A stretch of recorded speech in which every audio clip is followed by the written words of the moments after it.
শবে বরাত শব্দের অর্থ হলো মুক্তির রাত, লাইলাতুল বরাত শব্দের অর্থ হলো মুক্তির রাত, কিন্তু এই দুইটা শব্দ হাদিসের কোন কিতাবে উল্লেখ হয় নাই। হাদিস শরীফের কিতাবের মধ্যে উল্লেখ আছে লাইলাতুন নিসফি মিন শাবান, শাবান মাসের 14 তারিখ দিবাগত রাত্র। অর্থাৎ এখানে যে কথাটা আসছে যে লাইলাতুল বরাত কোন হাদিস শরীফের কিতাবে নাই, শবে বরাত কোন হাদিস শরীফের কিতাবে নাই। হাদিস শরীফের কিতাবের মধ্যে আছে লাইলাতুন নিসফি মিন শাবান, 14 তারিখ শাবানের 14 তারিখ দিবাগত রাত্র, অর্থাৎ 14ই শাবান দিবাগত রাত্র, যাকে আমরা 15 তারিখ বলে থাকি, যা আগামী সোমবারে ইনশাআল্লাহ দিবাগত রাত্রে কায়েম হবে। এই রাত্রে আল্লাহ তাআলা কি করেন? এই রাত্রে আল্লাহ তাআলা হাদিস শরীফের মধ্যে আসছে এই রাত্রে আল্লাহ তাআলা বান্দাদেরকে ডাকেন।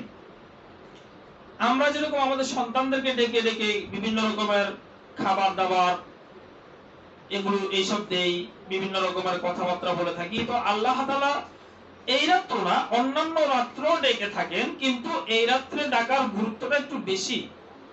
এই রাত্রে আল্লাহ তাআলা বান্দাদেরকে নাম ধরে উল্লেখ করে করে ডাকে আর বলে যে এমন কোন বান্দা আসো যার চাওয়া মুক্তি অর্থাৎ গুনাহ মুক্ত।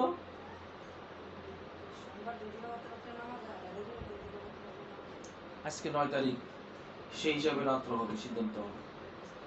হ্যাঁ, ক্যালেন্ডারের মধ্যে ঘুরে আসছে, ক্যালেন্ডারের মধ্যে একদিন আগে আসছে।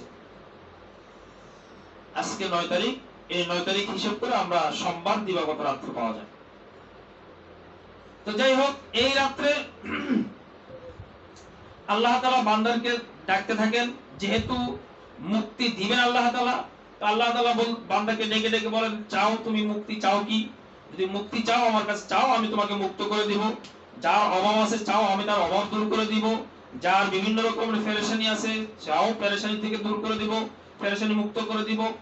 হ্যাঁ, অর্থাৎ যার যা চাওয়ার প্রয়োজন আজকে চাও, আজকে আমি এই রাত্রিতে তোমাদেরকে যা চাবে তাই আমি তোমাদেরকে দিয়ে দিব। এখন চাইতে গেলে নিশ্চয়ই আপনাকে কোন একটা রাস্তা অবলম্বন করতে হবে, কোন একটা পথ এবং পন্থা অবলম্বন করতে হবে। আপনি তো ঘুমায় ঘুমায় চাইতে পারবেন না, আপনি তো শুয়ে শুয়ে চাইতে পারবেন না। তাহলে আপনাকে চাইতে হলে কি করতে হবে? যেহেতু আল্লাহ তাআলা বলতেছেন তুমি আমার কাছে চাও, আজকে যা চাইবা তা দিব। মুক্তি চাও, মুক্ত করে দিব। অভাব চাও, অভাব দূর করে দিব। পেরেশানি চাও, পেরেশানি থেকে মুক্ত করে দিব। পেরেশানি আছে, পেরেশানি থেকে মুক্ত করে দিব। চাকরি চাও, চাকরি দিব। সন্তান চাও, সন্তান দেব। যা চাওয়ার দরকার, অর্থাৎ তোমার যা প্রয়োজন চাও, আমি তাই আজকে তোমাকে দিয়ে দিব। এখন আল্লাহ তাআলা দিতে চাচ্ছেন, আমরা নিতে চাই। এখন আল্লাহ তাআলা চাচ্ছেন দিতে, বান্দা চায় নিতে।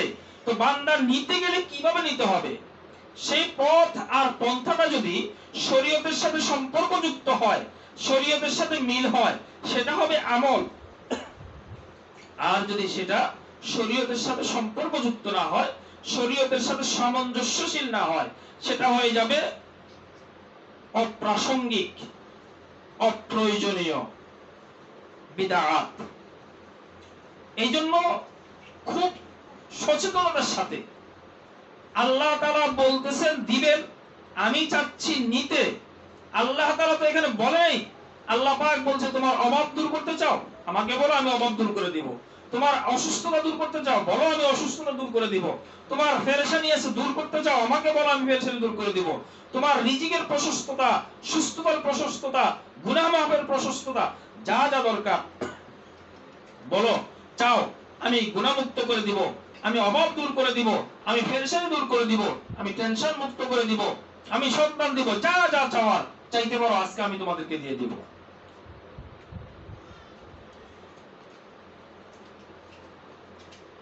আল্লাহ তাআলা দিতে চাচ্ছেন, আমরাও নিতে চাই।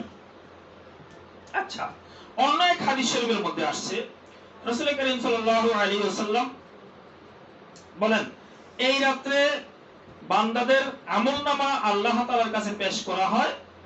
এই রাতের আমলনামা আল্লাহ তাআলার সামনে উপস্থাপন করা হয়। কে কি পরিমাণ আমল করছে সারা বছর সেটা পেশ করা হয়। এক হাদিস শরীফে হযরত মুআজ ইবনে জাবাল রাদিয়াল্লাহু তাআলা আনহু থেকে বর্ণনা করা হাদিস, রাসূল করিম সাল্লাল্লাহু আলাইহি ওয়াসাল্লাম ইরশাদ করেন 15 শাবানের রাত্রে আল্লাহ পাক তার সকল সৃষ্টির প্রতি বিশেষভাবে মুতাওয়াজ্জহ হন, দৃষ্টিপাত করেন এবং সমস্ত মাখলুককে ক্ষমা করে দেন, কিন্তু মুশরিক এবং বিদ্বেষীদেরকে ক্ষমা করেন না। এটা সহিহ ইবনে হিব্বান, কিতাবুস সুন্নাহ, মাওয়ারিদুজ জামান, শুআবুল ঈমান লিল বাইহাকি, মুজামুল কবির, ফাযাইলুল আওকাত প্রভৃতি হাদিস শরীফের কিতাবের মধ্যে এই হাদিসটা আনা হয়েছে। এবং আল্লামা হাইসামি রাহমাতুল্লাহ আলাইহি এই হাদিসটি তাবারানী কবির ও আওসাতে বর্ণনা করেছেন। উভয় হাদিসের রাবীগণ নির্ভরযোগ্য, এখানে রাবীদের ব্যাপারে কোনো ইখতিলাফ নাই, মাজমুউজ জাওয়ায়েদ কিতাবের মধ্যে উল্লেখ আছে। তাহলে এই রাতে আল্লাহ তাআলা সমস্ত মাখলুকের মধ্যে সমস্ত দুই দল ব্যতীত সবাইকে মাফ করে দেন। এবং আল্লাহ তাআলা কিছুক্ষণ আগে আমরা শুনছি যে আল্লাহ তাআলা বলতেছেন তোমরা মাফ চাও, মাফ করে দিব। এখন আমি যদি শুয়ে শুয়ে আশা করি যে আল্লাহ আমাকে মাফ করে দিবেন, এটা কেমন জিনিস হয়, কেমন কথা হয়?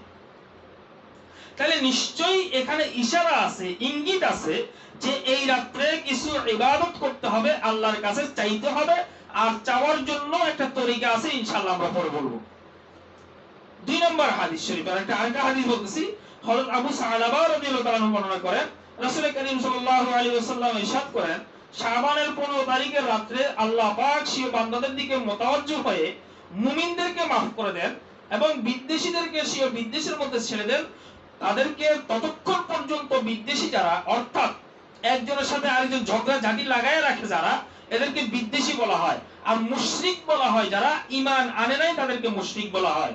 যে এখানে দ্বিতীয় হাদিসের মধ্যে স্পষ্ট বলে দিবেন, আবু সালাবা রাদিয়াল্লাহু তাআলা হাদিস থেকে বর্ণনা বোঝা যায় যে এখানে আল্লাহ রাসূল সাল্লাল্লাহু আলাইহি ওয়াসাল্লাম মুমিনদের নাম উল্লেখ করে বলছেন মুমিনদেরকে মাফ করে দেওয়া হয়।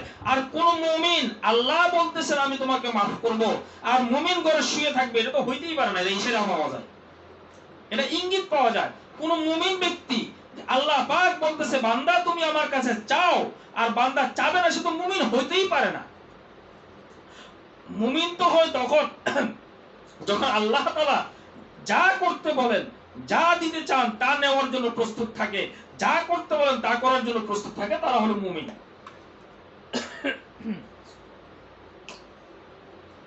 এখানে বোঝা যায়, এই হাদিস দ্বারা বোঝা যায় যারা বিদ্বেষী, ঝগড়াঝাটি লাগায় দেয়, এই যে আমাদের সমাজে আছে দেখবেন একদল মানুষ আছে সত্যকে মিথ্যা, মিথ্যাকে সত্য বলে প্রচার করতে থাকে। একেবারে অনর্থক অনাহুত কথাগুলো একজনের নামে একটা দোষ ছাপায় দেয়, একজনকে অপরাধী করে ফেলতেছে একজনের কাছে। এটা আমরা হামেশা দেখতেছি, হামেশা দেখা যায়। একজন কোন কথা বলে নাই, অথচ তাকে অপরাধী বানাই ফেলছে আরেকজনের কাছে, বিদ্বেষ লাগাই দিছে, ঝগড়াঝাটি লাগাই দিছে। যারা ঝগড়া ঝাঁটি লাগায় দেয় এদেরকে বিদ্বেষী বলা হয়। অর্থাৎ যে সমস্ত মানুষগুলো ঝগড়াটে মানুষ, একজনের সাথে আরেকজনকে লাগাইয়া দেয়, টুটনামি করে, কুটনামি করে, যা শব্দ আছে ব্যবহার করে, এই মানুষগুলোকে আল্লাহ তাআলা ক্ষমা করেন না। তবে হ্যাঁ, যদি এই মানুষগুলো আল্লাহ পাকের দরবারে তওবা করে, আল্লাহ আমি আমার জীবনে ভুল করে ফেলছি, আমাকে মাফ করে দেন, আল্লাহ তাআলা মাফ করে দিবেন। আর যতক্ষণ পর্যন্ত তওবা না করে ততক্ষণ পর্যন্ত আল্লাহ তাআলা এদেরকে মাফ করেন না, মুমিনদেরকে মাফ করে দেন। এবং মুশরিক যারা যতক্ষণ পর্যন্ত ঈমান না আনেন ততক্ষণ পর্যন্ত মুশরিকদেরকে ক্ষমা করা হয় না। যাই হোক, এই হাদিসটা কিতাবুস সুন্নাহ, বাইহাকি, শুআবুল ঈমান, দুরুল মানসুর থেকে নেওয়া হাদিস শরীফের কিতাবের মধ্যে উল্লেখ আছে। আরো একটা হাদিস শরীফ বলতেছি, হযরত আয়েশা সিদ্দিকা রাদিয়াল্লাহু তাআলা আনহা, যিনি আমাদের আম্মি জান, রাসূল করিম সাল্লাল্লাহু আলাইহি ওয়াসাল্লামের স্ত্রীদের মধ্যে অন্যতম এবং সবচেয়ে বেশি হাদিস যিনি বর্ণনা করছেন, মুহাদ্দিসা ছিলেন আমাদের আম্মি জান হযরত আয়েশা সিদ্দিকা রাদিয়াল্লাহু তাআলা আনহা। উনি বলতেছেন আল্লাহ রাসূল সাল্লাল্লাহু আলাইহি ওয়াসাল্লাম আম্মি জানকে এসে বলতেছেন, হে আয়েশা, তোমার কি জানা আছে যে শাবানের 15তম রজনীতে কি হয়? অর্থাৎ লাইলাতুন নিসফি মিন শাবান, শাবানের 15তম রাত্রিতে কি হয়? আম্মি জান আয়েশা সিদ্দিকা রাদিয়াল্লাহু তাআলা আনহা বলতেছে, আপনি বলুন কি হয়? রাসূল করিম সাল্লাল্লাহু আলাইহি ওয়াসাল্লাম বলেন, এই বছর এই রাতের কার্যক্রম হলো, এই বছর যতগুলো সন্তান জন্মগ্রহণ করবে, খুব খেয়াল করে শুনেন, এই বছর যতগুলো সন্তান জন্মগ্রহণ করবে তা লিপিবদ্ধ করা হয় আর এই বছর যত লোক মৃত্যুবরণ করবে তাও লিপিবদ্ধ করা হয়, লিখা হয়। এ রাত্রে বান্দাদের সারা বছর আমল আসমানে উঠানো হয়, আর এ রাতেই মানুষের নির্ধারিত রিজিক অবতীর্ণ হয়, বন্টন করা হয়। এটা মিশকাত শরীফ থেকে নেওয়া হাদিস। এখন এখানে তিনটা কথা আসছে, খুব খেয়াল করে শুনেন। এখনো যত মানুষ জন্মগ্রহণ করবে তাদের তালিকা তৈরি করা হয়, যত মানুষ মৃত্যুবরণ করবে তাদের তালিকা তৈরি করা হয়, এবং বান্দাদের সারা বছরের আমল আকাশে উঠানো হয়। এ রাতেই মানুষের রিজিক বৃদ্ধি করা হয়। চারটা কথা। এক হলো এই রাত্রে আগামী এক বছর, এই যে 15 শাবান আসতেছে, আগামী সোমবার রাত্রে আল্লাহ পাক সিদ্ধান্ত জানাবেন দুনিয়ার মধ্যে কতগুলো মানুষ আসবে।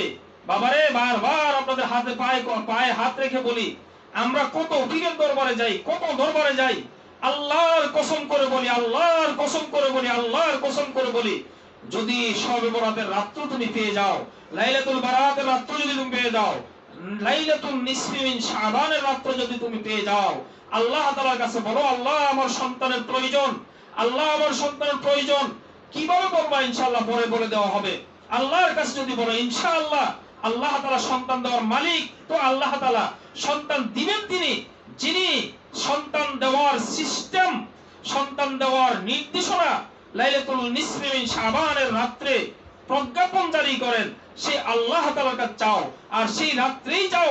সন্তানের প্রয়োজন তো সন্তান চাও, আল্লাহ তাআলা সন্তান দিবে। কোন বাবার দরবারে, কোন হুজুরের পানি পড়ার মাধ্যমে, কোন চিকিৎসার মাধ্যমে সন্তান আসবে না। সন্তান তো আসবে একমাত্র আল্লাহ তাআলার কাছে চাওয়ার মাধ্যমে। মৃত্যুর সিদ্ধান্ত হয় কোন মানুষটা মারা যাবে, ব্যাস। তৃতীয় সিদ্ধান্ত হয় বান্দার আমল একত্রিতভাবে প্রত্যেক সপ্তাহে উঠানো হয়। বিভিন্ন হাদিসে বিভিন্ন রকমের বর্ণনা পাওয়া যায়, কিন্তু পুরা এক বছরের আমল আল্লাহ পাকের দরবারে আকাশে উঠানো হয়, আল্লাহ পাকের কাছে পেশ করা হয়। আর বান্দাদের রিজিক, আগামী এক বছর কে কি খাবে, কার ঘরে কে খাবে, কোথায় কে খাবে, কোথায় কি খাবে, সকালবেলা কি খাবে, দুপুরে কি খাবে, রাতে কি খাবে, সব কিছু লিপিবদ্ধ হয়, নির্ধারণ করা হয়। লাইলাতুন নিসফি মিন শাবান, মিশকাত শরীফের হাদিস, আম্মি জান আয়েশা সিদ্দিকা রাদিয়াল্লাহু তাআলা আনহা বর্ণনা করেন, স্বয়ং রাসূল করিম সাল্লাল্লাহু আলাইহি ওয়াসাল্লামের জবান মোবারক থেকে শুনে। পরবর্তী হাদিস, আতা ইবনে ইয়াসার রাহমাতুল্লাহি আলাইহি বলেন, যখন শাবানের 15তম রজনী আগত হয়, তখন আল্লাহ পাকের পক্ষ হতে মালাকুল মউতকে একটি তালিকা দেওয়া হয়। অর্থাৎ ওই হাদিসটার ব্যাখ্যা এখানে বলা হচ্ছে, একটা তালিকা দেওয়া হয় যে মানুষগুলো লিপিবদ্ধ আছে তাদের জান কবজ করবে। অর্থাৎ এক বছরের জান কবজ করার লিস্ট দিয়ে দেওয়া হয় মালাকুল মউতের হাতে, আজরাইলের হাতে, আজরাইল আলাইহিস সালাতু ওয়াস সালামের হাতে দিয়ে দেওয়া হয়। আর তিনি পর্যায়ক্রমে সময়ের মধ্যে ওই জানগুলো ওই সময় নির্দিষ্ট সময় কবজ করে থাকেন। এখানে হযরত আতা ইবনে ইয়াসার রাহমাতুল্লাহ আলাইহি বলেন, তার জান কবজ করে কোন বান্দা বাগানে গাছ লাগাচ্ছে, এই যে আমরা যা করি, কেউ বিবাহ শাদী করছে, কেউ বাড়িঘর নির্মাণ করছে, অথচ তাদের নাম মৃতদের তালিকায় উঠে গেছে। আমি জানি না আমার মৃত্যুর তালিকায় আমার নাম উঠছে কিনা, আমি জানি না আমি কত কিছু করতে চেষ্টা করতেছি, কত রকমের কত আয়োজন করতেছি, বিবাহ শাদীর আয়োজন হচ্ছে, ফাউন্ডেশন নেওয়ার আয়োজন হচ্ছে, চাকরির আয়োজন নেওয়া হচ্ছে, ব্যবসার প্রস্তুতি নেওয়া হচ্ছে, অথচ সে জানেই না তার নাম মৃত্যুর তালিকায় উঠে গেছে। কারণ গত বছর মৃত্যুর তালিকায় যদি আমার নাম উঠে যায়, আজকে এই যে আগামী সোমবার আগে যেই কোনো মুহূর্তে আমার ইন্তেকাল হয়ে যাবে।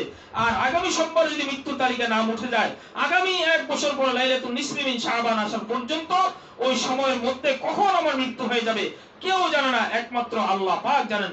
আর আজরাইল মালাকুল মউত জেনে থাকেন।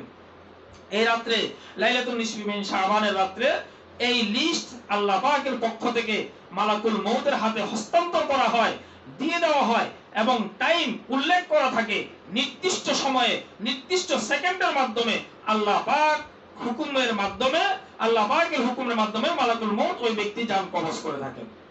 এই লিস্টটা এই শাবান মাসের 15তম তারিখে আল্লাহ পাকের পক্ষ থেকে মালাকুল মউতের হাতে হস্তান্তর করা হয়।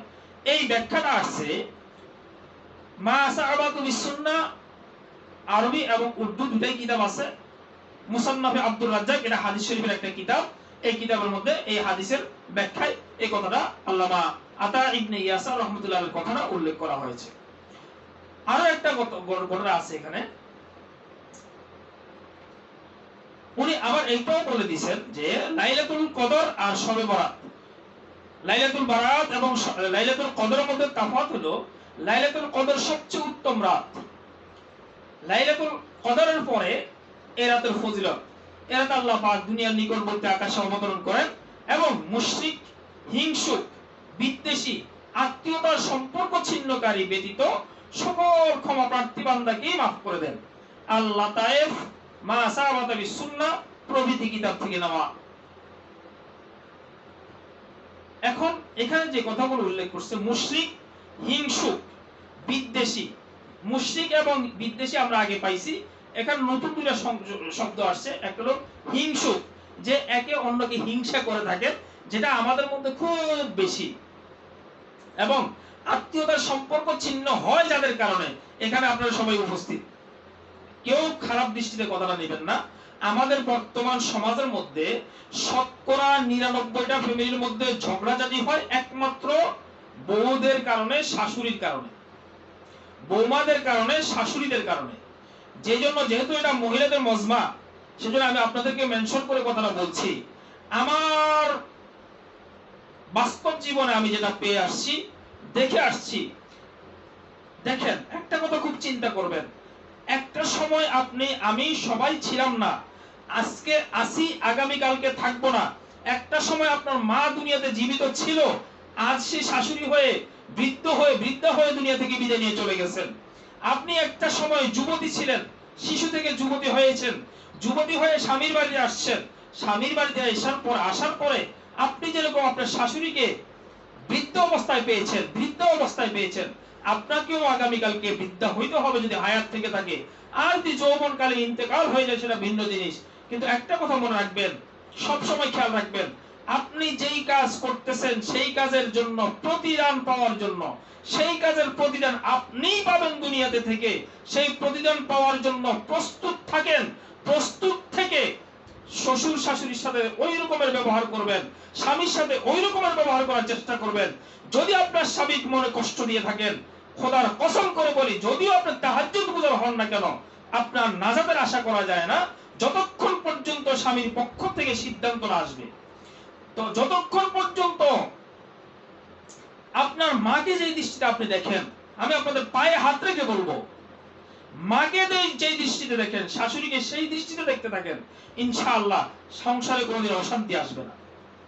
আজকে আমাদের সংসারগুলো নষ্ট হয় দুইজনের কারণে, এক হলো শাশুড়ি আর এক হলো বউদের কারণে। একটা ঘটনা বলে আমি আমার কথা চলে যাব। একটা ঘটনা আমি গত কয়েক বছর আগে পত্রিকায় পড়েছি। এক মহিলা আরেক মহিলাকে বলতেছে, বান্ধবীকে বলতেছে, দেখো আমার জামাইটা, মানে আমার জামাই, মেয়ের জামাইকে জামাই বলতেছে, আমাদের জামাই বাবুটা না খুব ভালো মানুষ। খুব খেয়াল করে কথাটা শুনেন, আমার জামাই বাবুটা খুব ভালো মানুষ। কারণ হলো আমার মেয়ে যা বলে তাই শুনে, আর আমার ছেলেটা একদম মানে বদবক্ত হয়ে গেছে, কমবক্ত হয়ে গেছে।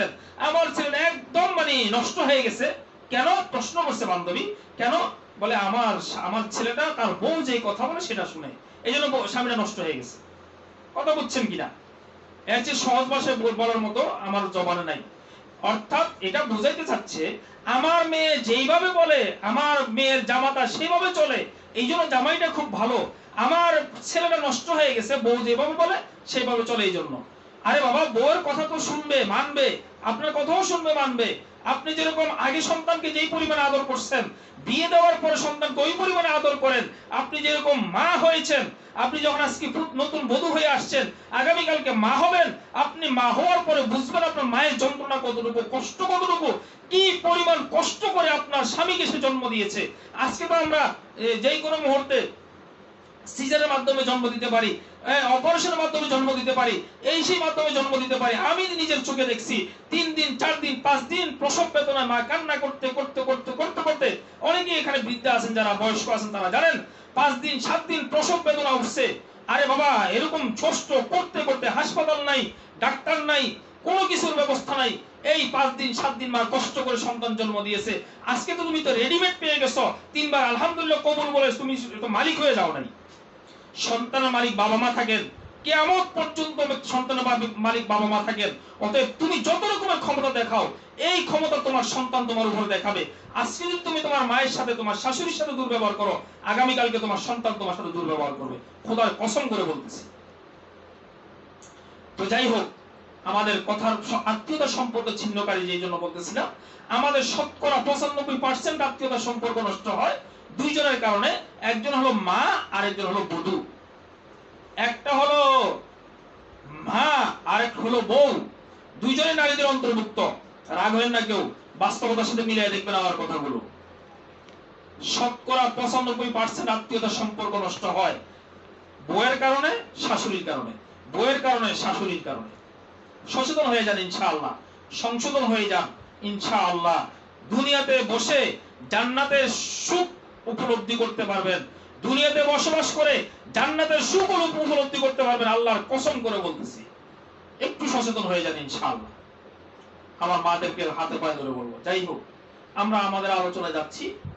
হাদিস হযরত উসমান ইবনে মুহাম্মদ ইবনে মুগীরা ইবনে আখনাস হতে বর্ণিত। তিনি বলেন, রাসূল করিম সাল্লাল্লাহু আলাইহি ওয়াসাল্লাম ইরশাদ করেছেন, এক শাবান হতে অপর শাবান পর্যন্ত, অর্থাৎ এক লাইলাতুল বারাত থেকে শুরু করে অন্য লাইলাতুল বারাত পর্যন্ত, এক শবে বরাত থেকে অন্য শবে বরাত পর্যন্ত পৃথিবীতে বসবাসকারীদের জীবন নির্ধারণ করা হয়। অর্থাৎ কে কি পরিমাণে হায়াত বাঁচবে সেই নির্ধারণ করা হয়। বিবাহ শাদী, সন্তান হয়, অথচ তার নাম মৃতদের তালিকায় লেখা হয়ে যায়, সে জানেও না তার নাম মৃতদের ব্যক্তিদের তালিকায় লেখা হয়ে গেছে। কারণ শাবান মাসে ওই রাত্রে 15 শাবান লাইলাতুন নিসফি মিন শাবানের রাত্রে তার মৃত্যুর সিদ্ধান্ত পরোয়ানা হয়ে গেছে, কিন্তু সে বিবাহ শাদী করছে, সন্তান জন্ম দিতেছে, সবকিছু করতেছে, কিন্তু সে জানে না, আর জানার কথাও নয়। এই হাদিসটি আসছে তাফসিরে তাবারি, তাফসিরে কুরতুবী, তাফসিরে ইবনে কাসির, শুআবুল ঈমান প্রভৃতি কিতাব থেকে সংগ্রহ করা হয়েছে। অন্য এক হাদিস শরীফে হযরত রাশিদ ইবনে সাআদ রাদিয়াল্লাহু তাআলা হতে বর্ণিত, রাসূল কারীম সাল্লাল্লাহু আলাইহি ওয়াসাল্লাম ইরশাদ করেন, শাবানের 15তম রজনীতে আল্লাহ পাক সেই সমস্ত প্রাণ হরণের বিস্তারিত বিবরণ মাখলুক মালাকুল মউতের হাতে তুলে দেন, যেগুলো ওই বছর হরণ করা হবে। অর্থাৎ ওই বছর যাদের মৃত্যু হবে, এই মৃত্যুর তালিকা এই শাবানের রাত্রে আল্লাহ পাক মালাকুল মউতের হাতে তুলে দেন। তাফসিরে রুহুল মাআনি কিতাব থেকে এটা সংগ্রহ করা হয়েছে, হাদিসটা সংগ্রহ করা হয়েছে। অন্য একটা হাদিস হযরত আবু বকর সিদ্দিক রাদিয়াল্লাহু তাআলা আনহু থেকে বর্ণিত হাদিস, রাসূল করিম সাল্লাল্লাহু আলাইহি ওয়াসাল্লাম হতে বর্ণনা করেন যে, রাসূল করিম সাল্লাল্লাহু আলাইহি ওয়াসাল্লাম ইরশাদ করেন, আল্লাহ পাক শাবানের 15তম রজনীতে প্রথম আসমানে অবতরণ করেন এবং এ রাত্রে মুশরিক ও হিংসুক ব্যতীত সকলকেই মাফ করে দেন। তাহলে বোঝা গেল এ রাত্রে তো মাফ তো চাইতে হবে। কিছু কিছু মানুষ আছে আমরা ইবাদত করি কিন্তু তওবা ইস্তেগফার করি না, এইজন্য আগে আমরা তওবা ইস্তেগফার করে নিব। তওবা ইস্তেগফার করে, অর্থাৎ যদি কারো সাথে হিংসার সম্পর্ক থেকে থাকে, আগে তার কাছ থেকে মাফ নিয়ে নিব, এরপরে যে হিংসাটা করি সেটা ছেড়ে দেওয়ার চেষ্টা করব। এইভাবে ইনশাআল্লাহ পরবর্তীতে আমরা আরো বিস্তারিত আলোচনা করব। এই হাদিসটা শুআবুল ঈমান লিল বাইহাকি, শারহুস সুন্নাহ লিল বাগাবী প্রভৃতি কিতাব থেকে নেওয়া হাদিস। আমরা বিস্তারিত আমল সম্পর্কে একটু পরে বলতেছি, আগে আপনাদেরকে হাদিসগুলো আমি শোনাচ্ছি এবং কিতাবের সনদ সহ, মানে কিতাবের হাওয়ালা সহ, যেটা হাওয়ালা বলা হয়, হাওয়ালা রেফারেন্স সহ বলতেছি। এই হাদিসটি সম্পর্কে আল্লামা হায়সামি রহমতুল্লাহ আলাইহি বলেন, ইমাম বাজ্জার রওয়ায়াত করেন যে এতে আব্দুল মালিক ইবনে আব্দুল মালিক নামক একজন বর্ণনাকারী আছেন। ইবনে আবি হাতেম জারাহ তাদিল নামক কিতাবে তার কথা উল্লেখ করলেও তাকে দুর্বল সাব্যস্ত করেন নাই। তাছাড়া অন্যান্য বর্ণনাকারীগুলো নির্ভরযোগ্য। মাজমু জাওয়ায়েদের মধ্যে এই ব্যাখ্যা উল্লেখ করা হয়েছে। শেখ আলবানী মরহুম, যারা আহলে হাদিস বা গায়রে মুকাল্লিদদের শায়েখ বলা হয়, এই হাদিসের সনদের কোনো দোষ নেই, তিনি বর্ণনা করেছেন। সিলসিলাতুল আহাদিসিস সাহিহা এই কিতাবের মধ্যে আলবানী রহমতুল্লাহ আলাইহি এই কথা বলেছেন যে হাদিসটির সনদের মধ্যে কোনো রকমের সমস্যা নেই। তাহলে এটা যেহেতু হাদিসের সনদের সমস্যা নেই, সেহেতু এই হাদিসটা সহিহ হওয়ার ব্যাপারে কোনো সন্দেহ নেই। আল্লামা মুনজিরি রাহমাতুল্লাহ আলাইহি বলেন, ইমাম বাজ্জার এবং বাইহাকি হযরত আবু বকর সিদ্দিক রাদিয়াল্লাহু আনহু থেকে এরূপ সনদে অনুরূপভাবে একটি হাদিস বর্ণনা করেছেন যাতে কোনো দোষ নেই। আত-তারগীব ওয়া তারহিব নামক কিতাবের মধ্যে এই ঘটনা উল্লেখ আছে। অন্য একটা হাদিস আমরা হযরত আবু সালাবা খুশানী রাদিয়াল্লাহু তাআলা আনহু হতে বর্ণিত, রাসূল করিম সাল্লাল্লাহু আলাইহি ওয়াসাল্লাম ইরশাদ করেছেন, যখন শাবানের 15তম রজনী আসে তখন বিশ্বজগতের প্রতিপালক স্বীয় সৃষ্টির প্রতি অনুগ্রহের দৃষ্টি নিক্ষেপ করে মুমিনদেরকে ক্ষমা করে দেন আর কাফেরদেরকে সুযোগ প্রদান করেন এবং হিংসুকদের বিষয়টি মুলতবি রাখেন তাদের হিংসা পরিত্যাগ করা পর্যন্ত। শুআবুল ঈমান ফাযাইলুল আওকাত নামক কিতাব থেকে নেওয়া হাদিস। এখানে তিনটা কথা আসছে। একটা হলো আল্লাহ পাক সমস্ত মুমিনদেরকে ক্ষমা করে দেন আর কাফেরদেরকে সুযোগ দেন তারা যাতে তওবা ইস্তেগফার করে ঈমানের উপরে আসতে পারে, আর হিংসুকদের বিষয়টা মুলতবি রাখেন, এটা স্টপ রেখে দেন, যতক্ষণ সে হিংসা না ছাড়েন ততক্ষণ পর্যন্ত তাকে ক্ষমা করা হয় না। আরো একটা হাদিস, হযরত আবু মুসা আশআরী রাদিয়াল্লাহু তাআলা আনহু বলেন, রাসূল করিম সাল্লাল্লাহু আলাইহি ওয়াসাল্লাম ইরশাদ করেছেন, আল্লাহ পাক শাবানের 15তম রাতে রহমতের দৃষ্টি নিক্ষেপ করে সমস্ত সৃষ্টিকে ক্ষমা করে দেন, কিন্তু হিংসুক আর মুশরিককে ক্ষমা করেন না। ইবনে মাজাহ, শুআবুল ঈমান লিল বাইহাকি, মিশকাত শরীফ প্রভৃতি কিতাব থেকে নেওয়া হাদিস। তাহলে এখানেও একই কথা, আল্লাহ পাক মাফ করে দেন, ক্ষমা করে দেন মুমিনদেরকে, হিংসুককে মাফ করেন না, মুশরিককে মাফ করেন না। অন্য একটা হাদিস, হযরত আব্দুল্লাহ ইবনে আমর ইবনে আস রাদিয়াল্লাহু তাআলা হতে বর্ণিত, রাসূল করিম সাল্লাল্লাহু আলাইহি ওয়াসাল্লাম ইরশাদ করেন, শাবানের 15তম রজনীতে আল্লাহ পাক আপন সৃষ্টির প্রতি কৃপা দৃষ্টি নিক্ষেপ করত দুই ব্যক্তি ব্যতীত সকলকে ক্ষমা করে দেন, তারা হচ্ছেন হিংসুক এবং অন্যায়ভাবে হত্যাকারী। এখানে এই হত্যাকারী হিসেবে নতুন একটা শব্দ এখানে এই হাদিস শরীফের মধ্যে আসছে। যারা মানুষকে হত্যা করে এদেরকে আল্লাহ তাআলা ক্ষমা করেন না, এবং যারা হিংসুক তাদেরকে ক্ষমা করেন না। এটা এই হাদিসটা আছে মুসনাদে আহমদ, মাজমুউজ জাওয়ায়েদ, তারগীব ওয়া তারহিব প্রভৃতি কিতাব থেকে নেওয়া হাদিস। আরো একটা হাদিস, হযরত আবু হুরায়রা রাদিয়াল্লাহু তাআলা হতে বর্ণিত, রাসূল করিম সাল্লাল্লাহু আলাইহি ওয়াসাল্লাম ইরশাদ করেন, যখন শাবানের 15তম রজনী আসে তখন আল্লাহ পাক মুশরিক ও হিংসুক ব্যতীত অবশিষ্ট সকলকে ক্ষমা করে দেন। মাজমুউজ জাওয়ায়েদ নামক কিতাব থেকে নেওয়া হাদিস। অন্য একটা হাদিস, হযরত আউফ ইবনে মালিক রাদিয়াল্লাহু তাআলা বর্ণনা করেন, রাসূল করিম সাল্লাল্লাহু আলাইহি ওয়াসাল্লাম ইরশাদ করেছেন, শাবানের 15তম রজনীতে আল্লাহ পাক আপন সৃষ্টির প্রতি অনুগ্রহের দৃষ্টি পোষণ করে তো মুশরিক ও হিংসুক ব্যতীত সকলকে ক্ষমা করে দেন। মাজমুউজ জাওয়ায়েদ থেকে নেওয়া হাদিস। আরেকটি হাদিস, হযরত আয়েশা সিদ্দিকা রাদিয়াল্লাহু তাআলা বলেন, এক রাত্রে আমি রাসূল করিম সাল্লাল্লাহু আলাইহি সাল্লামকে আমার নিকটে না পেয়ে তার খুঁজে বের হলাম। অর্থাৎ ওই রাত্রে আল্লাহ রাসূল আম্মিজান আয়েশা সিদ্দিকার ঘরে থাকার কথা ছিলেন, কিন্তু উনি ওনার খাটে ওনার বিছানায় না পেয়ে উনি ওনাকে খুঁজতে বের হলেন। খুঁজতে খুঁজতে গিয়ে দেখলেন কোথায়? জান্নাতুল বাকিতে তাকে পাওয়া গেল। আল্লাহ রাসূল সাল্লাল্লাহু আলাইহি ওয়াসাল্লাম জান্নাতুল বাকি অর্থাৎ কবরস্থানে। তিনি আমাকে দেখে বললেন, হে আয়েশা, তুমি কি এই আশঙ্কা করছো যে আল্লাহ এবং তার রাসূল তোমার প্রতি কোনো অত্যাচার করবেন? আম্মি জান বলতেছেন, হে আল্লাহর রাসূল, আমার এই ধারণা হয়েছিল যে আপনি হয়তো অন্য কোনো স্ত্রীর নিকট গমন করেছেন। এরপর রাসূল করিম সাল্লাল্লাহু আলাইহি ওয়াসাল্লাম ইরশাদ করেন, 15 শাবানের রজনীতে আল্লাহ পাক দুনিয়ার নিকটবর্তী আসমানে অবতরণ করেন এবং বনু কালব গোত্রের লোকদের ছাগলের পালের পশমের সংখ্যার চেয়েও অধিক সংখ্যক লোককে ক্ষমা করে দেন। বনু কালব আরবের প্রসিদ্ধ একটা গোত্র ছিল, একটা বংশ ছিল। এই বংশ সবচেয়ে বেশি ছাগল পালতেন, বকরি পালতেন। এই জন্য আল্লাহ রাসূল এটার উদাহরণস্বরূপ এই কথা বলেছেন যে বকরি, একটা বকরির গায়ে কত পশম আছে একমাত্র আল্লাহ তাআলা ছাড়া পৃথিবীর কোনো মাখলুক সেটা জানে না, জানা সম্ভব না। তো আল্লাহ রাসূল সাল্লাল্লাহু আলাইহি ওয়াসাল্লাম আম্মি জানকে বলতেছেন, হে আয়েশা, এই রাতে আল্লাহ তাআলা বনু কলবের গোত্রের লোকদের ছাগল পালের পশমের সংখ্যা পরিমাণ মানুষকে ক্ষমা করে দিয়ে থাকেন। এই হাদিসটা তিরমিজি শরীফ, ইবনে মাজাহ, জামিউল উসুল, মুসনাদে আহমদ, বাইহাকি, মুসান্নাফ ইবনে আবি শায়বা, বাগাবী, মিশকাত শরীফ, ফাযাইলুল আওকাত সহ প্রভৃতি কিতাবের মধ্যে উল্লেখ আছে। আরো একটা দীর্ঘ হাদিস,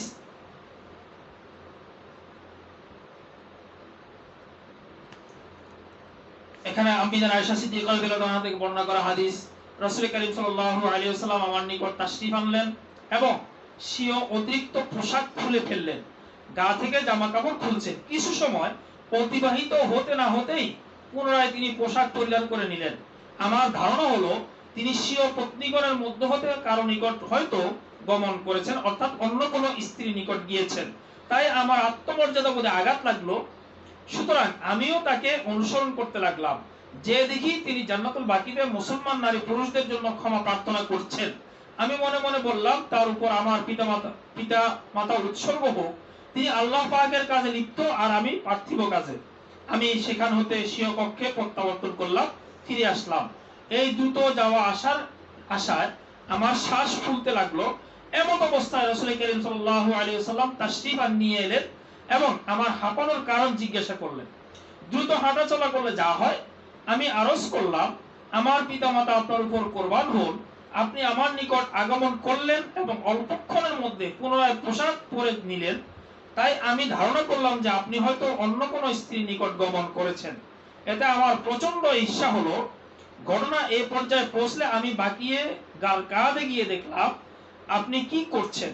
তিনি বললেন, হে আয়েশা, তোমার কি এ ধারণা হয়েছিল যে আল্লাহ ও তার রাসূল তোমার অধিকার পূর্ণ করবেন? মূল ব্যাপার হলো, হযরত জিবরাইল আলাইহিস সালাম আমার নিকট তাশরীফ এনে বললেন, এটা হচ্ছে শাবানের 15তম রজনী। আল্লাহ পাক এই রজনীতে অনেক লোককে জাহান্নাম হতে মুক্তি দান করেন, যাদের সংখ্যা বনু কালবের বকরীসমূহের পশম অপেক্ষা অধিক হয়ে থাকে। কিন্তু এই রজনীতে আল্লাহ পাক মুশরিক, হিংসুক, আত্মীয়তার সম্পর্ক ছিন্নকারী, টাকনুর নিচে লুঙ্গি বা পাজামা পরিধানকারী, মাতা পিতার অবাধ্য সন্তান এবং মদ্যপায়ী নেশাগ্রস্ত ব্যক্তিদেরকে প্রতি রহমতের দৃষ্টি দেন না। অতঃপর প্রিয় নবীজি সাল্লাল্লাহু আলাইহি ওয়াসাল্লাম বলেন, হে আয়েশা, তুমি কি আমাকে আজকে রাতে নামাজে দণ্ডায়মান অবস্থায় অতিবাহিত করার অনুমতি দিবে? আম্মি জান আয়েশা সিদ্দিকা রাদিয়াল্লাহু আনহা বলেন, নিশ্চয়ই আপনার উপর আমার পিতামাতা কুরবান হন। অতঃপর তিনি দীর্ঘ সময় দণ্ডায়মান থাকার পর দীর্ঘ একটি সিজদা করলেন। এমনকি আমার ধারণা হতে লাগলো যে তিনি হয়তো ইহদাম ত্যাগ করেছেন। আমি তাকে স্পর্শ করার ইচ্ছা করলাম এবং পায়ের তলায় হাত রেখে সামান্য স্পন্দন অনুভব করলাম। এতে আমি আনন্দিত হলাম। আমি তাকে সিজদা অবস্থায় দেখতে পেলাম।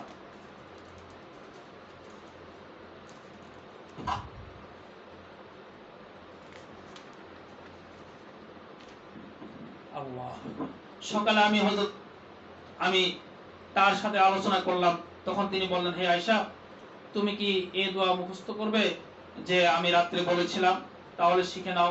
আমাকে হযরত জিবরাইল আলাইহিস সালাম এই কালেমাগুলো শিক্ষা দিয়েছেন এবং সিজদা অবস্থা বারবার পাঠ করতে বলেছেন।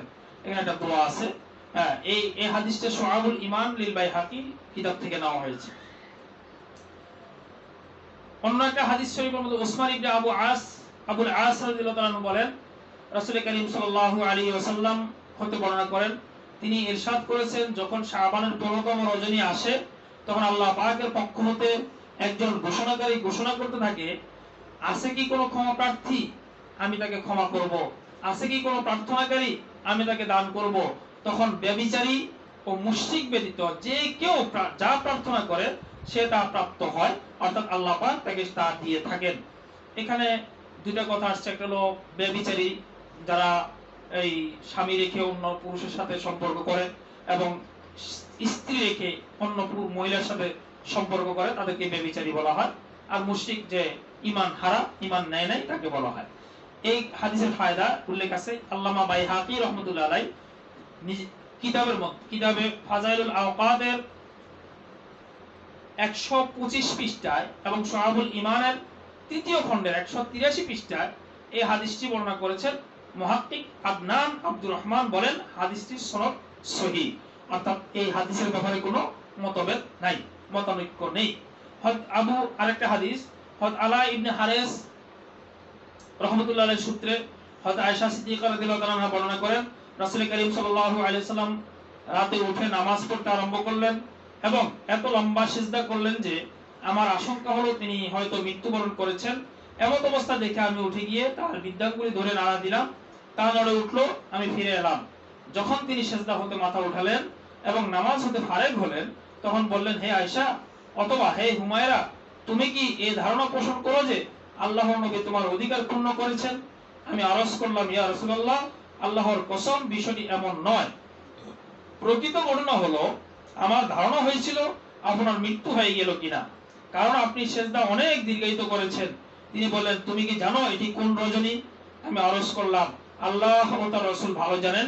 তিনি ইরশাদ করলেন, এটি শাবানের 15তম রজনী। আল্লাহ পাক এই রজনীতে, এই রাত্রে স্বীয় বান্দাদের প্রতি রহমতের দৃষ্টিতে তাকান, ক্ষমা প্রার্থীদেরকে ক্ষমা করেন, অনুগ্রহ প্রার্থীদেরকে অনুগ্রহ করেন, আর হিংসুকদেরকে তাদের অবস্থার উপরেই ছেড়ে দেন। তাদের বিষয়টি মুলতবি রাখেন। শুআবুল ঈমান লিল বাইহাকি নামক কিতাব থেকে নেওয়া। এই তো আর দুই একটা হাদিস বলে আমরা শেষ করব। হাদিস হযরত আলী রাদিয়াল্লাহু তাআলা বর্ণনা করেন, রাসূল করিম সাল্লাল্লাহু আলাইহি ওয়াসাল্লাম ইরশাদ করেছেন, যখন শাবানের 15তম রাত্রি আগমন করে তখন রাতে নামাজ পড়ো এবং পরের দিন রোজা রাখো। কেননা সূর্য অস্তমিত হওয়ার সময় হতে শুবে সাদিক পর্যন্ত আল্লাহ পাক প্রথম আসমানে অবস্থান করেন এবং বলতে থাকেন, আসো কি কোনো ক্ষমা প্রার্থী, আমি তাকে ক্ষমা করে দিব। আছে কি কোনো রিজিক প্রার্থী, আমি তাকে রিজিক দিব। আছে কি কোনো বিপদগ্রস্ত, আমি তাকে বিপদ হতে মুক্তি দেব। এভাবে আল্লাহ পাক মানুষের প্রয়োজনের কথা বলে শুবে সাদিক পর্যন্ত ডাকতে থাকেন, আছে কি কেউ অমুক জিনিস প্রার্থী, আছে কি কেউ অমুক জিনিস প্রার্থী। এভাবে আল্লাহ পাক বলতে থাকেন, থাকলে আমি আল্লাহ তাআলা সেটা পুরো করে দিবেন। এভাবে ডাকতে থাকেন। এই হাদিসটি সুনানে ইবনে মাজাহ, শুআবুল ঈমান লিল বাইহাকি, মিশকাত শরীফ, কানজুল উম্মাল, তারগীব ওয়া তারহিব প্রভৃতি কিতাব থেকে নেওয়া। আমরা একবার শেষের দিকে চলে আসছি। ফায়দা, হাদিসের সনদের অবস্থা। হাদিসটির বর্ণনাকারীদের মধ্যে একমাত্র ইবনে আবি সাবুরা ব্যতীত অন্য কেউ জয়ীফ বা দুর্বল নয়। সুতরাং হাদিসটি ইবনে আবি সাবুরার কারণে সনদের দিক দিয়ে যদিও জয়ীফ বা দুর্বল হয় বটে, কিন্তু মওযু বা জাল তো নয়। যার ধরুন কোন ইমাম বা হাফেজে হাদিস এই হাদিসকে মওযু বা জাল বলেনি। এমনকি যে সকল মুহাদ্দিসিনে কেরাম সুনানে ইবনে মাজাহ সম্পর্কে কিতাব লিখেছেন এবং এই কিতাবে বর্ণিত মওযু হাদিস চিহ্নিত করেছেন, তাদের কেউ এই হাদিসকে ইবনে মাজাহর মওযু হাদিসের মধ্যে গণনা করেননি। হাফেজ ইরাকি রহমতুল্লাহ হাদিসের সনদকে শুধু জয়ীফ বলেছেন, অন্য কিছু কেউ বলেননি। আল ফাওয়াইদুল মাজমুআ পৃষ্ঠা 51, ইতহাফু সাদাতিল মুত্তাকিন তৃতীয় খণ্ডের 425 নম্বর পৃষ্ঠা। জয়ীফ হাদিসের উপর আমল প্রসঙ্গে মুহাদ্দিসিনে কেরাম কি বলছেন? হযরত মুহাদ্দিসিনে কেরাম, ফুকাহা, অন্যান্য উলামায়ে কেরামের অধিকাংশের মতে ফজিলতের ক্ষেত্রে জয়ীফ সনদের হাদিসের উপর আমল করা জায়েজ, এবং উলামায়ে কেরামের একটি বড় অংশের মত হলো জয়ীফ সনদের হাদিস দ্বারাও কোনো আমল মুস্তাহাব হওয়া প্রমাণিত হয়। কিতাবুল আজকার, আল্লামা নববী রাহমাতুল্লাহ কৃত ফাতহুল কাদির, ফাতহুল মুবিন প্রভৃতি কিতাবের মধ্যে এই ব্যাপারে বিস্তারিত উল্লেখ আছে।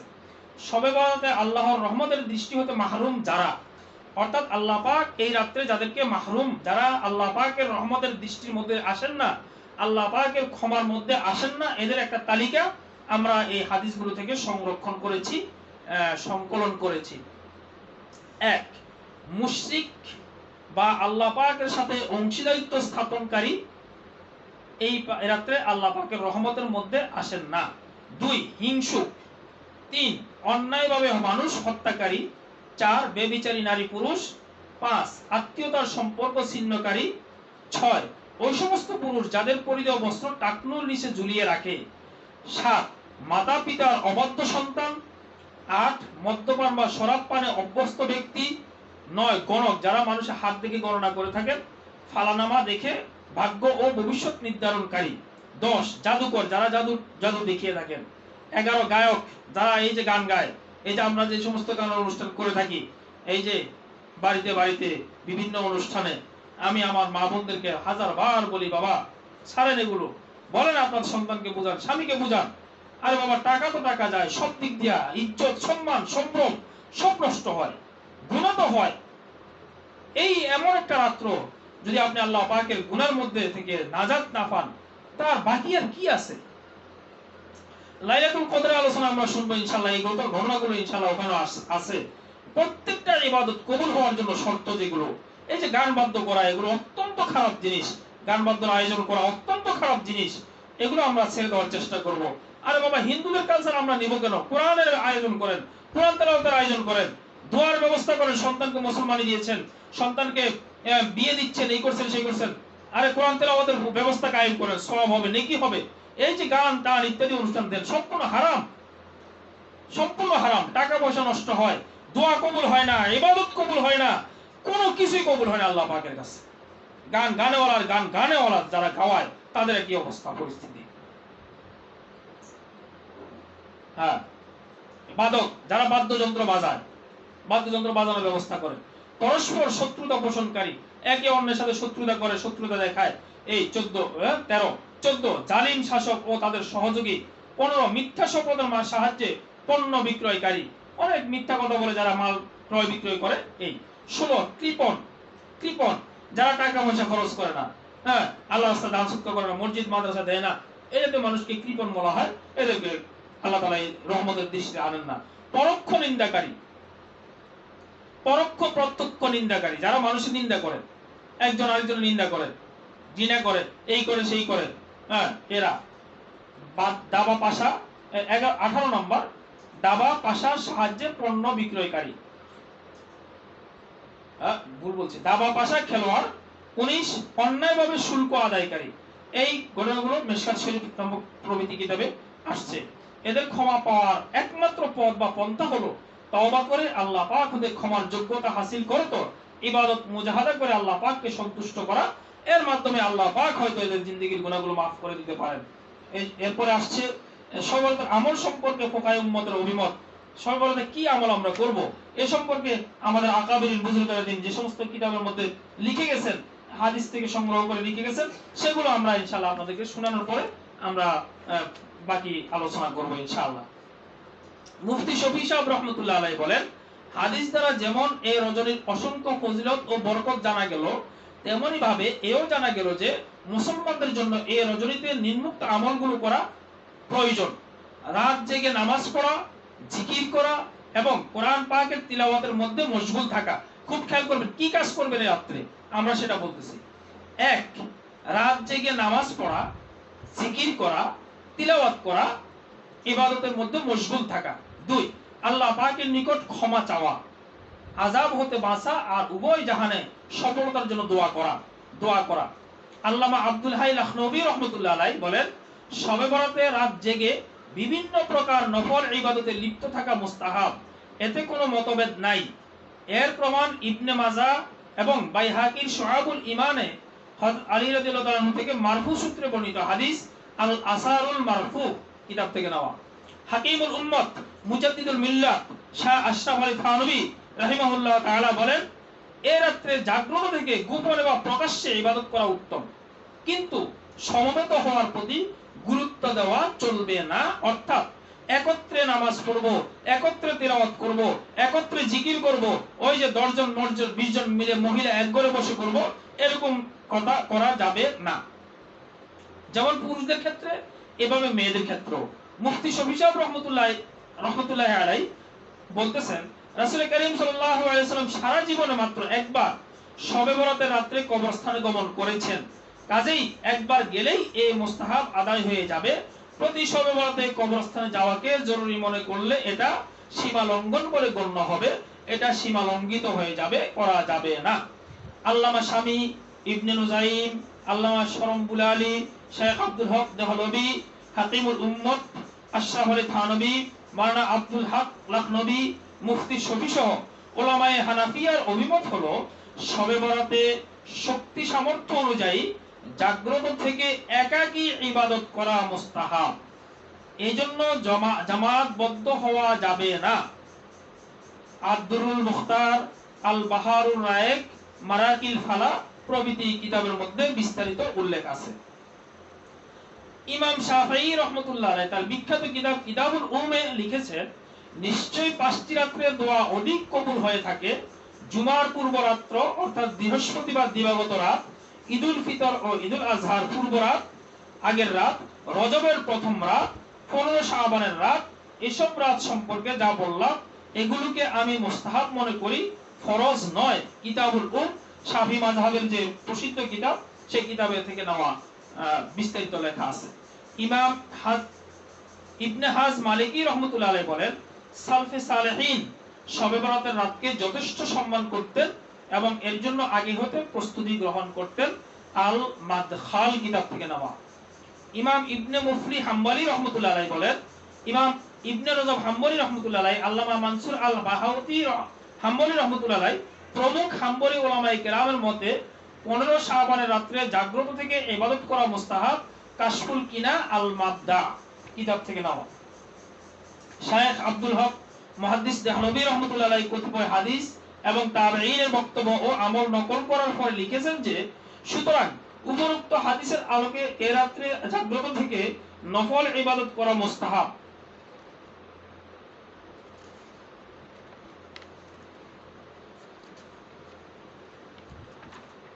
ফজিলতের ক্ষেত্রে উপর আমল করা যায়, এটাই ইমাম আউজাই ও এর অভিমত। মাসাবাতু বিসুন্নাহ কিতাব থেকে নেওয়া। এ ধরনের হাদিসের উপর আমল করা যায়, এটাই ইমাম আউজাই রহমতুল্লাহ আলাইহির অভিমত। মাসাবাতু বিসুন্নাহ কিতাব থেকে নেওয়া। আল্লামা হাসকাফি রহমতুল্লাহ আলাইহি বলেন, 2 ঈদ ও শবে বরাতে জাগ্রত থেকে নফল ইবাদত করা মুস্তাহাব। আল্লামা ইবনে নুজাইম, আল্লামা আশকারি, আল্লামা ইবনে নুজাইম রহমতুল্লাহ আলাইহি লিখেছেন, রমজানের শেষ 10 রাত্রে, 2 ঈদের পূর্ব রাত্রে, জিলহজের প্রথম 10 রাতে এবং শবে বরাতের রাতে জাগ্রত থেকে নফল ইবাদত করা মুস্তাহাব, যেমনটি হাদিস শরীফে এসেছে। বাহরুল রায়ক, ফাতুল মুঈন, দুরারুল হিকাম, মারাকিল ফালা প্রভৃতি কিতাব থেকে নেওয়া বিস্তারিত কিতাবে উল্লেখ আছে। আব্দুল আব্বাস আহমদ ইবনে তাইমিয়া রহমতুল্লাহ আলাইহি বলেন, 15 শাবানের রাতের ফজিলত সম্পর্কে একাধিক মারফু হাদিস এবং আসারে সাহাবা বর্ণিত রয়েছে। এগুলো দ্বারা এ রাতের ফজিলত এবং মর্যাদা প্রমাণিত হয়। সালফে সালেহিনের অনেকে এ রাত্রে নফল নামাজের ব্যাপারে যত্নবান হতেন, আর শাবানের রোজার ব্যাপারে তো সহিহ হাদিসগুলোই রয়েছে। ইস্তিজাউস সিরাতুল মুস্তাকিম আল্লামা ইবনে তাইমিয়া রাহমাতুল্লাহ আলাইহি লিখেছেন। হাকিমুল উম্মত আশরাফ আলী থানভী রাহমাতুল্লাহ আলাইহি বলেন, হাদিসের সর্বরাতের 3টি কাজ সুন্নাত অনুযায়ী করাকে সওয়াব ও বরকত লাভের উপায় বলা হয়েছে। প্রথমত, 15 তারিখ রাতে কবরস্থানে গিয়ে মৃতদের জন্য দোয়া ও ইস্তেগফার করা।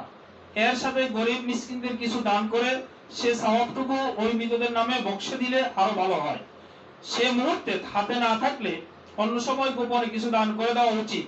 দ্বিতীয়ত, রাত জেগে একাধিক বা বিনা দাওয়াতে জড়ো হয়ে যাওয়া 2-4 জনের সাথে ইবাদতে মশগুল থাকা। তৃতীয়ত, শাবানের 15 তারিখ নফল রোজা রাখা। মুফতি তাকি ওসমানী, বর্তমান জামানার শাইখুল ইসলাম বলা হয়, উনি বলতেছেন, ইমাম আজম আবু হানিফা রাহমাতুল্লাহ আলাইহি বলেছেন, নফল ইবাদত এমন ভাবে করবে যে সেখানে শুধু তুমি আছো আর আছেন আল্লাহ পাক, তৃতীয় আর কেউ নাই।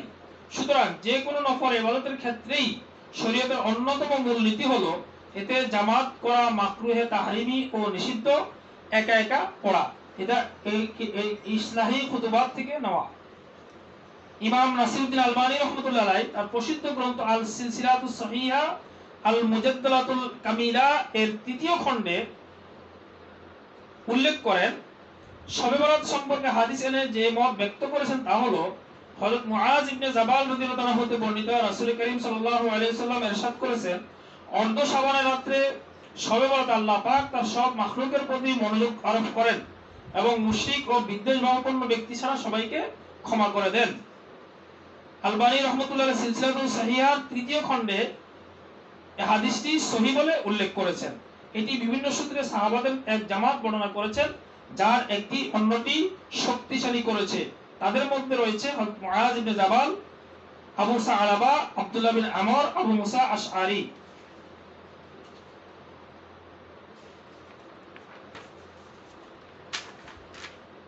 আবু হুরায়রা, আবু বকর সিদ্দিক, আউফ বিন মালিক, আয়েশা সিদ্দিকা প্রমুখ সাহাবায়ে কেরাম। উপরে বর্ণিত সব কজন বর্ণনাকারী হাদিস তার কিতাবে এনে দীর্ঘ আলোচনার পর বলেন, সার কথা হলো, নিশ্চয়ই হাদিসটি এসব সূত্র পরস্পর দ্বারা সহিহ, এতে কোনো সন্দেহ নাই। আর সহিহ হওয়া এর হতে কম সংখ্যক বর্ণনা দ্বারাও প্রমাণিত হয়ে যায়। আর শেখ কাসেমি প্রণীত ইসলাহুল মাসাজিদ গ্রন্থে শাবানের অর্ধ মাসের রাতের ফজিলত সম্পর্কে কোনো হাদিস নাই মর্মে যা বর্ণিত হয়েছে সেই বক্তব্যের উপর নির্ভর করা যাবে না। যদি কেউ তা মেনে নেয় সে হবে জাপিয়ে পড়া ঘাড় তেরা স্বভাবের, আর তার ব্যাখ্যা বিশ্লেষণ ও গবেষণা উদ্ভাবনের কোনো যোগ্যতাই নাই। এটা হলো আমাদের বর্তমান লা মাযহাবিদের ইমাম শেখ আলবানী রহমতুল্লাহের অভিমত। এখন শাবানের রোজা সম্পর্কে কিছু কথা বলবো। শেখ দারদির মালিকি রহমতুল্লাহ লিখেছেন শাবানের 15 তারিখে রোজা রাখা মুস্তাহাব। শেখ মারদাবি রহমতুল্লাহ বলেন, শেখ ইবনুল জাওজি আসবাবুল হিদায়াতে লিখেছেন সম্মানিত 4 মাস এবং শাবান মাসের রোজা মুস্তাহাব এবং শাবানের রোজার মধ্যে 15তম শাবানের রোজা অধিক গুরুত্বপূর্ণ। আল ইনসাফ কিতাব থেকে নেওয়া। হাফেজ ইবনে রজব হাম্বলী রহমতুল্লাহ বলেন শবে বরাতের রোজা সম্পর্কে বিশেষ হুকুম বর্ণিত হয়েছে। এর কয়েক লাইন পর কবিতার ছন্দে শবে বরাতের আমল সম্পর্কে লিখেছেন, যা সারাংশ শবে বরাতে নামাজ পড়তে থাকো, কেননা এই মাসের সর্বোত্তম রাত হলো 15তম রাত। কত যুবক এ রাত আরামে ঘুমিয়ে কাটায়, অন্যদিকে তার মৃত্যুর ফয়সালা হয় অথচ তার খবরও থাকে না। লাতাইফুল মাআরিফ কিতাব। হাকিমুল উম্মত আশরাফ আলী থানভী রহমতুল্লাহ বলেন শাবানের 15 তারিখে রোজা রাখা মুস্তাহাব। মুফতি শফি সাহেব রহমতুল্লাহ বলেন শাবানের 15 তারিখে রোজাকে মাসনুন আমলের মধ্যে গণ্য করেছেন। আল্লামা কুতুবউদ্দিন মুহাদ্দিস দেহলভী রহমতুল্লাহ মেশকাত শরীফের শরহ মাজাহিরে হক কিতাবে লিখেছেন পুরো বছরে 51টি রোজা মাসনুন রোজা, প্রতি মাসে 3টি করে, বছরে 33টি, জিলহজের প্রথম 9টি, আশুরা এবং তার আগে বা পরের একটি নিয়ে 2টি, শাবানের 15 তারিখে একটি আর শাওয়ালের 6টি, মোট 51টি মাজাহিরে হক কিতাবে বিস্তারিত উল্লেখ আছে। মুফতি আজিজুর রহমান রহমতুল্লাহ এক প্রশ্নের জবাবে লিখেন শাবান মাসের কোন তারিখে রোজা রাখা ফরজ বা ওয়াজিব নয় এবং 13 তারিখে রোজা রাখার বিশেষ কোন ফজিলত হাদিস দ্বারা প্রমাণিত নয়। অবশ্য এটা আছে যে শাবানের 15 তারিখে রাত্রি জাগরণ করে ইবাদতে লিপ্ত থাকো এবং পরের দিন রোজা রাখো। সুতরাং 15 তারিখে রোজা রাখা উত্তম। কেউ রোজা রাখলে সওয়াব পাবে, না রাখলে কোনো ক্ষতি নেই। ফতোয়ায়ে দারুল উলুম।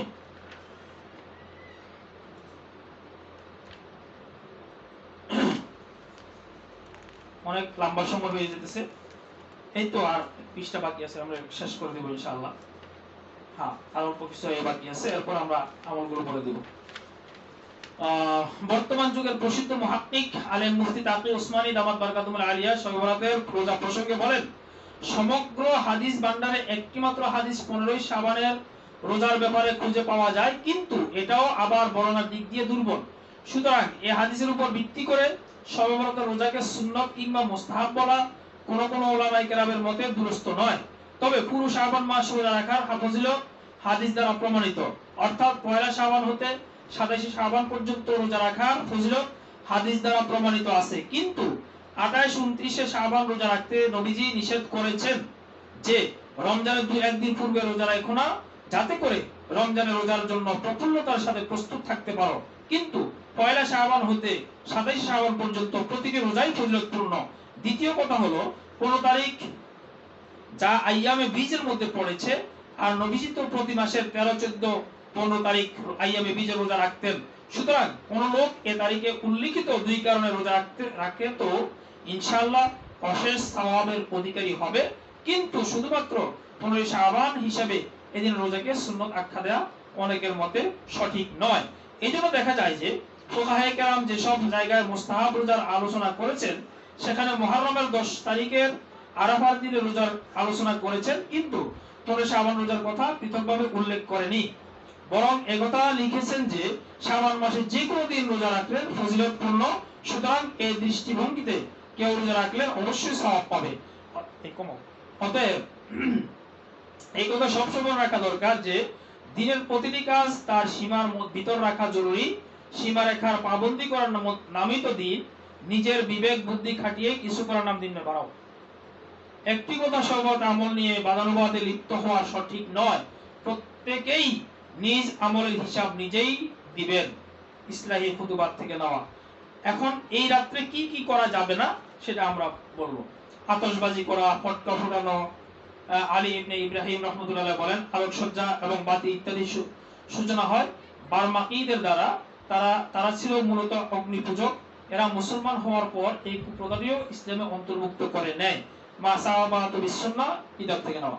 শবে বরাতের হালুয়া, সিন্নি তাওয়ারুক, মসজিদে একত্রিত হওয়া, শবে বরাতের বিশেষ নামাজ, মাইকে কোরআন তেলাওয়াত ও নাত পরিবেশন করা, কবরস্থানে ভিড় করা, মেলা বসানো, মহিলাদের ঘরের বাইরে যাওয়া, বিশেষ করে বেপরদা হয় দোকানপাট, বাজার প্রভৃতি স্থানে ভিড় করা নিষেধ।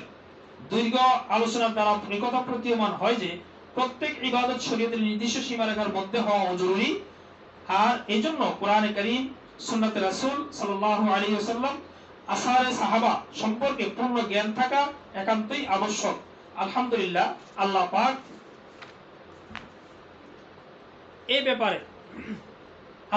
এই ব্যাপারে পূর্ণ জ্ঞানের ভান্ডার দান করেছেন উম্মতের ফুকাহায়ে কেরামদের। তাদের ইজতিহাদি চিন্তা চেতনা ছিল শুধুমাত্র কোরআন, সুন্নাহ, আসারে সাহাবা নিয়ে। কারণ এর বাহিরে তো হেদায়েত নেই। যেখানে হেদায়েত নেই সেখানে আল্লাহ পাক ও রাসূল কারীম সাল্লাল্লাহু আলাইহি ওয়াসাল্লামের সন্তুষ্টিজনক আমল নেই। আল্লাহ পাক মেহেরবানি করে আমাদের সবাইকে কবুল করেন, আমিন। এতক্ষণ পর্যন্ত আমরা যে আলোচনা শুনেছি করেছি, হাদিস শরীফের দ্বারা আমরা যেগুলো জানতে পেরেছি, 15তম রজব মাসের 15তম শাবান মাসের 15তম রজনী অর্থাৎ লাইলাতুল নিসফি মিন শাবান, এই রাত্রে ইবাদত করা জরুরি, কিন্তু দলীয় ভাবে না, সংগঠিত হয়ে না। যার যার ঘরে একাকী করবেন, একাকী নামাজ পড়বেন, তিলাওয়াত করবেন, জিকির করবেন, দোয়া করবেন, ইস্তেগফার করবেন। আমরা যেটা মসজিদে করে থাকি এরকম আয়োজন করা হয় না।